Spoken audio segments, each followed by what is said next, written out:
अभी तो शुरू हुई है। ওই যে বড়টা পারো ঋতু,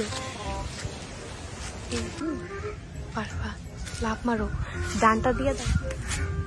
বলাকে ডান্ডা যদি সেঙ্গা মেঙ্গা থাকে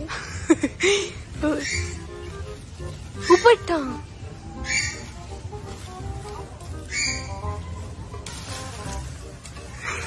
মানুষ। এটা তাড়াতাড়ি, এটা তাড়াতাড়ি, এটা তাড়াতাড়ি, এটা তাড়াতাড়ি। পারতেছো না? হ্যাঁ তাড়াতাড়ি তাড়াতাড়ি। পাগো পাগো, ব্যাক কর ব্যাক কর ব্যাক কর, ব্যাক ব্যাক। আরো 3টা সম্পদ আছে, একটা না তিনটা। বাকি ভাই যা পারছি, লাখ কপাল ভাগ্য। তো এই যে আমার আউটফিট নাম্বার 2 এন্ড এটা অনেক কমফোর্টেবল গাইজ। আগেরটা অনেক গরম লাগতেছিল, সো এই জন্য আমি চেঞ্জ করে আসছি। এখানে আমরা কিছুক্ষণ থাকবো, তারপর সবাই যার যার বাসায় চলে যাব। তো চলো সবার কাছে যাই, দেখি সবাই কি করতেছে। তো এই যে আমাদের ঋতু এখানে আম চুরি করে বসে আছে, আম চোর।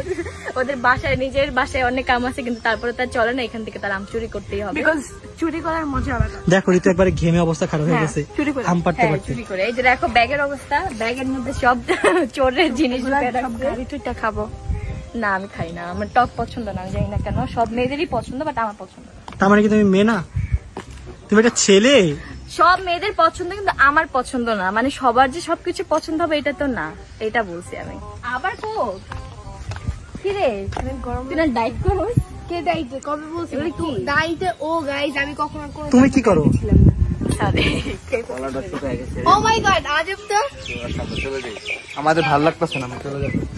গাইস একটা জিনিস, আমার সাথে একটা অ্যাক্সিডেন্ট হয়ে গেছে, সেটা হচ্ছে আমার এই হাতে একটা কি জানি কামড় দিচ্ছে, জানি না। আমার হাত পুরো ফুলে একদম মানে বিষ হয়ে গেছে। দেখো আমার হাতে এই আঙ্গুলটা ফুলে গেছে একদম। তো আমার অনেক ব্যথা করতেছে না, আমি এটা একদমই মুভ করতে পারতেছি না। জানি না কিভাবে বাসায় গেলে বুঝতে পারবো এটা আসলে কি কামড় দিচ্ছে, আমি বুঝতেই পারতেছি না। মৌমাছি কামড় দিচ্ছে। মৌমাছি? মৌমাছি? আমি কি জানি, তুমি জানো? কেউ জানে না আসলে এটা কি কামড় দিচ্ছে। এখানে যারা স্টাফরা আছে তারাও বলতে পারতেছে না যে আসলে কি কামড় দিচ্ছে, বাট আমার এই আঙ্গুলটা ফুলে গেছে। সো গাইস দেখতে পাচ্ছেন বেচারি একটু জলো চিপস খাওয়ার অবস্থা খারাপ হয়ে গেছে। এতটুকু জলো চিপস তোমরা এই অবস্থা হলো, তাহলে আমাদের মতো পুরোটা খালি কি করতাম? আমার পুরো এগুলা খাওয়ার কোনো ইচ্ছাই নেই। আমি ঝাল, টক, মিষ্টি কোনো কিছুই বেশি খেতে পারি না। আমি জাস্ট নর্মালি একটু খেতে পারি। আরে কত উইক, সামান্য একটা জলো চিপস খেয়ে নাকি অবস্থা হয়। আর আমরা কত হার্ড চ্যালেঞ্জ করে, তুমি জানো? জানি ভাই, আমার দরকার নেই এরকম চ্যালেঞ্জ করার। হ্যাঁ আপনারা কেউ ট্রাই করবেন না, কারণ তুমি চাইলেও পারবা না আমাদের মতো এরকম চ্যালেঞ্জ করতে। কারণ এগুলো করার জন্য অনেক অনেক পরিমাণে শক্তিশালী হইতে পারে, যেটা তুমি না। অনেক শক্তিশালী মনে করো? ইয়েস অবশ্যই। আমার মতো শুটিং করে দেখো, তাহলে বুঝবা। শুটিং অনেক কিছুই না, দেখছ ব্যাপার না। আমরা ভালোবাসি বেশি, যখন আমরা শুটিংটা করি তখন ওর অবস্থা পুরো খারাপ হয়ে গেছিল। মানে ওর ফেস একদম দেখার মতো ছিল, মানে এমন ছিল। মানে ওরা এত টায়ার্ড লাগতেছিল, কারণ শুটিং যখন হয় তখন সকালে উঠতে হয়, রাত পর্যন্ত না।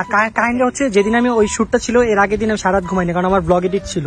আচ্ছা যাই, তুমি পারবা না আমাদের মতো, জানো আমরা 7 দিনে 7টা ব্লগ বানাই। যার যার কাজ তার তার জায়গায়, তাই না গাইস? কারণ আমি তো শুটিংও পারবো, জলো চিপস খাইতে পারবো। কৃষকের কাজও তো অনেক কঠিন, তুমি সেটা করতে পারবা? কৃষকের কাজ কেন আমি করিনি আমার ব্লগে? আচ্ছা করছো, তুমি সবসময় তো করতে পারবা না। তুমি ব্লগের জন্য একদিন করছো, ইটস ওকে, একদিন আমিও পারবো। এই যে আমি আজকে একদিন পালে পুরোটা খাই দেখাও। লাগবে না ভাই, মাছ চাই।